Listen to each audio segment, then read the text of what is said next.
ప్రార్థనలో దేవుడు నాతో ఏదైతే మాట్లాడాడో తన సేవకుడు నోట అదే మాటను ఉంచి దేవుడు నాతో మాట్లాడాడు. యోబు గారి నోట నేను మీకు తోడై ఉన్నాను. నిజంగా యెహోషువ గ్రంథం చదువుతున్నప్పుడు యెహోషువ అంటాడు, నేను నీకు తోడై ఉన్నాను యెహోషువ, నువ్వు కాబట్టి నువ్వు గొప్పవాడు అవుతావని చెప్పి మాట్లాడతాడు. ఈ దేవ నాతో హృదయకాల ప్రార్థన అదే దేవుడు మాట్లాడి అదే తన సేవకుడు నోటి నుంచి కూడా నాకు బలపరిచిన వాక్యాన్ని అందించిన దేవాదేవికి మహిమ కలుగును గాక. మరి వాక్యం చదువుకున్న ద్వితీయోపదేశ కాండం 11వ అధ్యాయం 12వ వచనం చదువుకున్నాం. ద్వితీయోపదేశ కాండము 11వ అధ్యాయం 12వ వచనం. అది ఆకాశ వర్షజలము త్రాగును, అది నీ దేవుడైన యెహోవా లక్ష్యపెట్టు దేశము. నీ దేవుడైన యెహోవా కన్నులు సంవత్సరాన్ని మొదలుకొని సంవత్సరాంతం వరకు ఎల్లప్పుడూ దాని మీద ఉండను. మోషేతో దేవుడు మాట్లాడుతూ అన్నాడు, అయ్యా ఇశ్రాయేలీయులకు నేను పాలు తేనె ప్రవహించే దేశాన్ని ఇవ్వబోతున్నాను. ఆ దేశం ఎలా ఉండబోతుంది తెలుసా?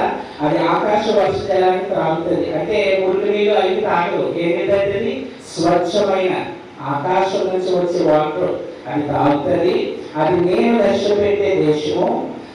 సంవత్సరం మొదలుకొని సంవత్సరం చివరి కూడా నా కన్నులు దేని మీద ఉంటాయి?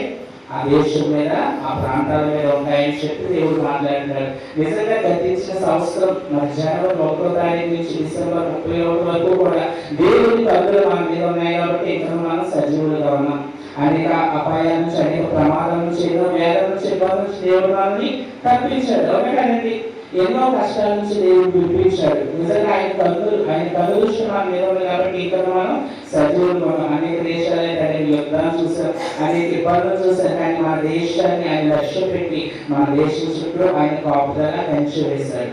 నేను ఒక్క మాట చెప్పి ముగిస్తాను. ఏంటంటే సంఖ్యాకాండం 25వ అధ్యాయం మొదటి నుంచి మనం చదువుకుంటే అందులో ఇశ్రాయేలీయులు ఏం చేస్తారంటే మోయబు స్త్రీలతో పాపం చేస్తారండి. మోయబు స్త్రీలతో పాపం చేయడం వల్ల దేవుని యొక్క కోపం వాళ్ళ మీదకి వస్తుంది. అసలు మోయబు స్త్రీలతో పాపం చేయడానికి కారణం ఏంటంటే బిలాము అనే ప్రవక్త ఇశ్రాయేలుకు విరోధంగా ఆమెను దీవించడానికి వస్తాడు, ఆమెను శపించడానికి వస్తాడు. ఎవరిని? ఇశ్రాయేలీయులు.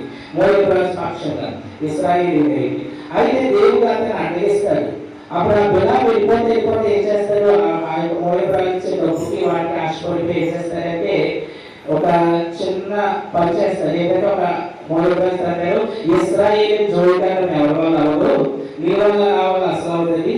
వాళ్ళ జోడికి వెళ్ళాలంటే వాళ్ళు పోయి వాళ్ళే తవ్వుకునేలా చేయాలి. కాబట్టి నువ్వు ఏం చేస్తావు తెలుసా?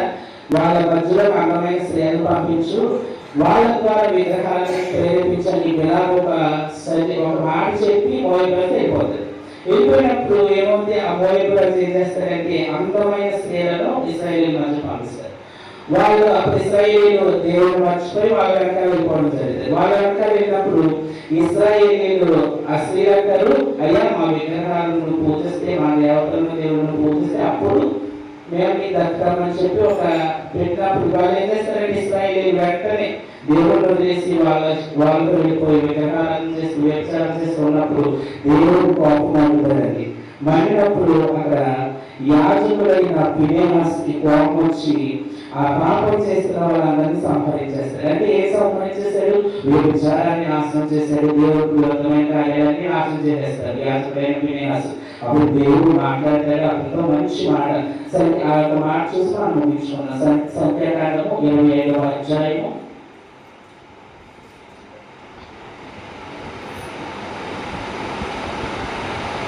10వ వచనం చదువుకున్నాం. సంఖ్యాకాండం 25వ.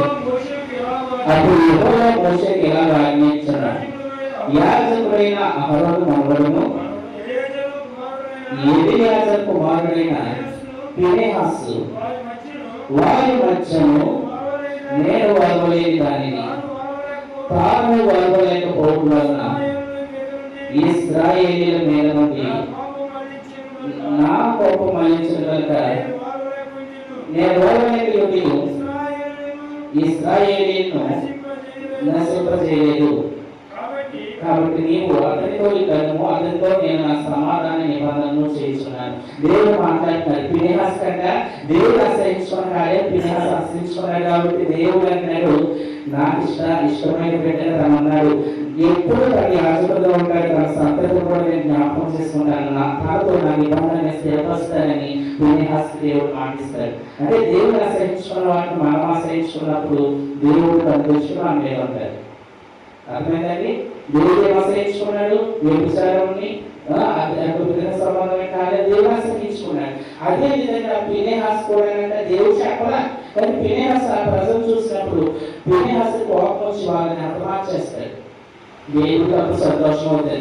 నిజంగా నా హృదయం కలిగి, నా ఆశ కలిగి, నేను ఏదైతే ఇష్టపడుతున్నానో దాన్ని ఇష్టపడుతున్నాను, నేను ఏదైతే ఆశ్రయించుకున్నాను దాన్ని ఫీనెహాసు ఆశ్రయించుకున్నాడు కాబట్టి నా నిబంధన అందరితో చేస్తాను, సదాకాలం నాకు అతని యాజకుడుగా ఆయన ప్రభుత్వంలోనే ఉంటాడని దేవుడు మాటిస్తున్నాడు. అదేవిధంగా ఈ కొత్త సంవత్సరంలో ఏంటి, ఆయన కన్నులు మన మీద సంవత్సరాలు మొదలుకున్న సంవత్సరం చివరిలో ఉండాలని ఏం చేయాలండి?